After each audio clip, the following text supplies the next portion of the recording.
देखिए छात्रों, अब तक हमने गद्य पद्य में पाठ देखे और कविताएं देखी। उसके बाद हमने व्यवहारिक हिंदी का 14वां पाठ हिंदी में उज्जवल भविष्य की संभावनाएं ये भी देखा। इसके बाद हमें विशेष अध्ययन हेतु परीक्षा के लिए 10 मार्क का पोर्शन इस पर पूछा जाता है। तो उसमें 13वां पाठ जो है नुक्कड़ नाटक हम देखने वाले हैं। तो देखिए, नुक्कड़ नाटक ये क्या होता है, ये विधा कौन सी है और इस पर प्रश्न जो है कैसे पूछे जाते हैं तो हम बाद में देखेंगे।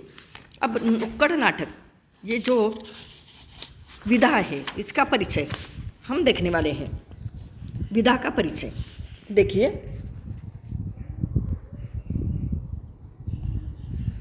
एक विशिष्ट नाट्य शैली के रूप में नुक्कड़ नाटक आज अपनी पहचान बना रहा है। यह एक ऐसी धारदार विधा है जो राजनीति, समाज और साहित्य में संतुलन बनाए रखती है। वास्तव में यह एक सांस्कृतिक हथियार है जो जड़ मानसिकता को तोड़कर लोक शक्तियों की पहचान कराता है। सामान्य व्यक्ति की समस्याओं को जनसाधारण की भाषा में सहजता और सरलता के साथ लोगों तक पहुंचाना इसका प्रमुख उद्देश्य है। नुक्कड़ से तात्पर्य है, इसका अर्थ देखिए, चौक या चौराहा। नुक्कड़ नाटक का प्रस्तुतिकरण सड़क के किनारे, किसी चौक, किसी मैदान, बस्ती, हाउसिंग सोसाइटी के आंगन में कहीं भी हो सकता है। नुक्कड़ नाटक हमारे सामने एक आंदोलन के रूप में उभर कर आया है। ये नाटक सामाजिक विसंगतियों, विडंबनाओं, रूढ़ियों, शोषण, सत्ता के स्वरूप और आम जनता के संघर्ष को सहजता के साथ सीधे जनता तक पहुंचाते हैं। इस प्रकार नाट्य रूप हमारे सामने जन संघर्षों तथा आंदोलनों का एक सबल हथियार बनकर आया है। आज के जीवन की त्रासदी माने दुखद घटनाएं, इन्हें झेलते हुए और संघर्ष के बीच से गुजरते हुए तथा वहीं से विषय चुनकर नुक्कड़ नाटक और उसका रूप तथा कथ्य जन्म लेते हैं। नुक्कड़ नाटक मूलतः 8वें दशक से लोकप्रिय हुआ। नुक्कड़ नाटक को अंग्रेजी में स्ट्रीट प्ले के नाम से जाना जाता है। आमतौर पर इसको उसी रूप में प्रस्तुत किया जाता है जैसे सड़क पर मदारी अपना खेल दिखाने के लिए भीड़ जुटाते हैं। कि जिस तरह से मदारी माने खेल दिखाने वाले जो बंदर लेकर आते हैं और सारी जनता को वे बंदरों का जो खेल है दिखाकर भीड़ जुटाते हैं। तो उसी प्रकार नाट्य प्रस्तुति का यह रूप जनता से सीधे संवाद स्थापित करने में मदद करता है। नुक्कड़ नाटक आमतौर पर बेहद सटीक और संक्षिप्त होते हैं, क्योंकि सड़क के किनारे स्वयं रुककर नाटक देखने वाले दर्शकों को अधिक समय तक रोके रखना संभव नहीं होता। विख्यात रंगकर्मी स्वर्गीय सफदर हाशमी ने नुक्कड़ नाटकों को देशव्यापी पहचान दिलाने में सबसे महत्वपूर्ण भूमिका निभाई है। उनका जन्म दिवस 12 अप्रैल को नुक्कड़ नाटक दिवस के रूप में मनाया जाता है। नुक्कड़ नाटक में न तो अंक परिवर्तन होता है और न ही दृश्य परिवर्तन। वेशभूषा भी बार बार नहीं बदली जा सकती और न ही नाटक को इतना लंबा किया जा सकता है कि सड़क या चौराहे पर खड़े या बैठे दर्शकों के लिए घंटों रुकना मुश्किल हो जाए। नुक्कड़ नाटक लंबे या दीर्घ नहीं होते। मूलतः मंची नाटक के लिए देखिए, पर्दा, साज सज्जा, नेपथ्य, ध्वनि संयोजन, महंगा मंच सेट आदि के साथ इमारत के अंदर सभागार आवश्यक होता है। परंतु नुक्कड़ नाटक खुली जगह में बिना किसी साज सज्जा के ही खेले जाते हैं। नुक्कड़ नाटक में नाट्य मंडली और दर्शकों में कोई दूरी नहीं होती, बल्कि सारे अभिनेता दर्शक समुदाय के बीच गोलाकार रंगस्थल बनाकर अपना नुक्कड़ नाटक खेलते हैं। अब हम देखने वाले हैं नुक्कड़ नाटक के नाटककार कौन कौन से हैं। तो देखिए, हिंदी नाटक साहित्य में नुक्कड़ नाटक प्रमुख रूप से लिखने वाले नाटककार और उनके नाटक इस प्रकार हैं। इसमें सफदर हाशमी, गुरुशरण सिंह, नरेंद्र मोहन, शिवराम, ब्रजमोहन, सुरेश वशिष्ठ, असगर वजाहत, राजेश कुमार आदि। नुक्कड़ नाटक समाज परिवर्तन हेतु सकारात्मक उद्देश्य को केंद्र में रखकर निरंतर प्रदर्शित करने वाली अनेक नाट्य संस्थाएं आज कार्यरत है। भारतीय जनजीवन के लिए 8वां दशक सामाजिक, राजनीतिक, आर्थिक तथा सांस्कृतिक दृष्टि से विभिन्न समस्याओं से भरा था। बेरोजगारी, अशिक्षा, असुरक्षा, नैतिक मूल्यों का पतन, गलत रूढ़ियाँ, महंगाई, भ्रष्टाचार, मौलिक अधिकारों का हनन, किसान मजदूरों का शोषण आदि समस्याओं ने अकराल विकराल रूप धारण किया था। ऐसी विकट समस्याओं से जूझने के लिए और लोगों को संगठित करके परिवर्तन लाने का कार्य नुक्कड़ नाटक ने किया। समाज परिवर्तन, सामाजिक एकता, शोषण मुक्त समाज, स्त्री पुरुष समानता, सर्वधर्म समभाव, राष्ट्रभक्ति, बेटी बचाओ बेटी पढ़ाओ, पर्यावरण संवर्धन, जल साक्षरता आदि विषयों के बारे में लोगों में चेतना जगाने में नुक्कड़ नाटक ने अपनी महत्वपूर्ण भूमिका निभाई है।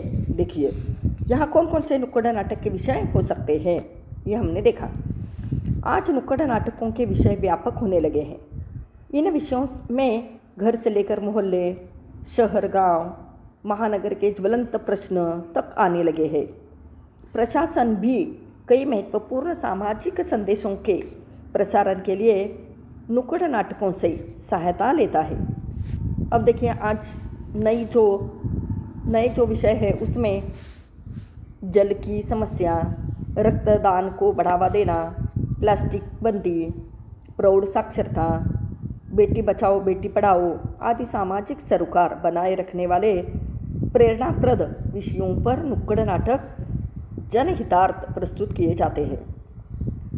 जन जन तक अपनी बात सहजता से पहुंचाना इसका मुख्य उद्देश्य है।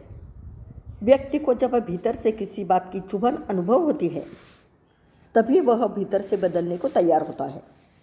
कथ्य के स्तर पर जहां वर्तमान सामाजिक, राजनीतिक, आर्थिक एवं सांस्कृतिक समस्याओं से नुक्कड़ नाटक सीधे जुड़ा हुआ है, वही तकनीक के स्तर पर अपनी कुछ खास खूबियों को साथ लिए हुए है।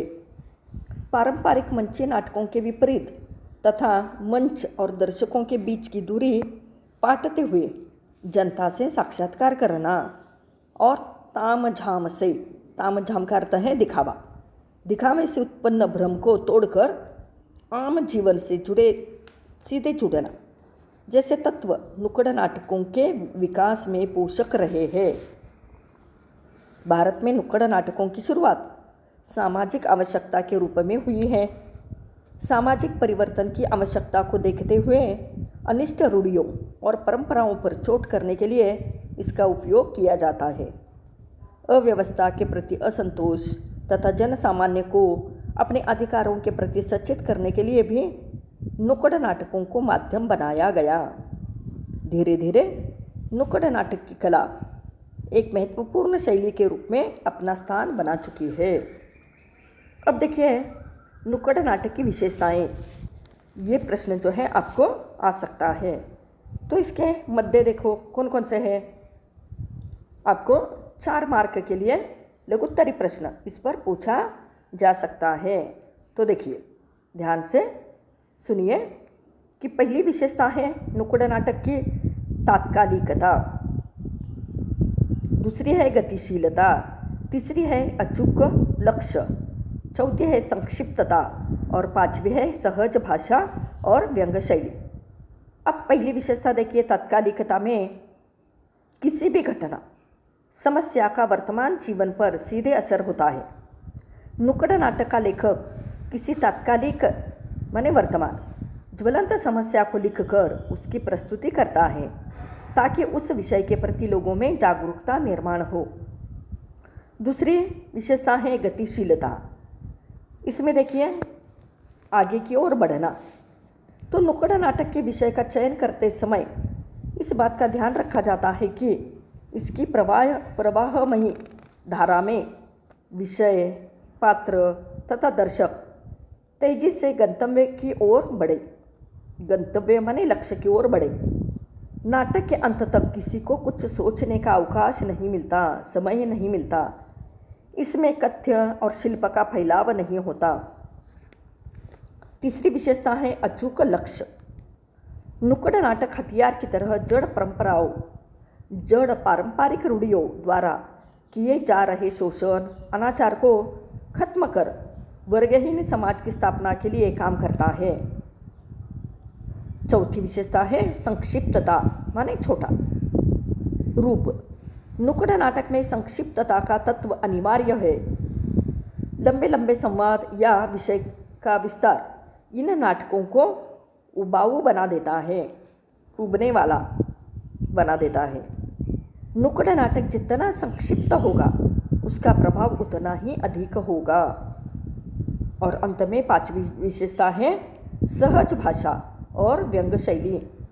नाटककार नुक्कड़ नाटक को प्रायः सहज भाषा और व्यंग्य शैली में प्रस्तुत करता है। 20-25 मिनट में किसी गंभीर समस्या का जन भाषा में प्रस्तुतिकरण नुक्कड़ नाटक की स्वाभाविक और रोचकता को बढ़ाता है। तो इस तरह से हमने देखिए छात्रों नुक्कड़ नाटक के बारे में विधा का परिचय, उसके नाटककार कौन कौन से हैं, नुक्कड़ नाटक के विषय हमने देखे, उसके बाद हमने नुक्कड़ नाटक की विशेषता देखी। अब अगले भाग में हम सीधे नुक्कड़ नाटक जो है उसमें मौसम जो है शुरू करने वाले हैं। तब तक के लिए धन्यवाद।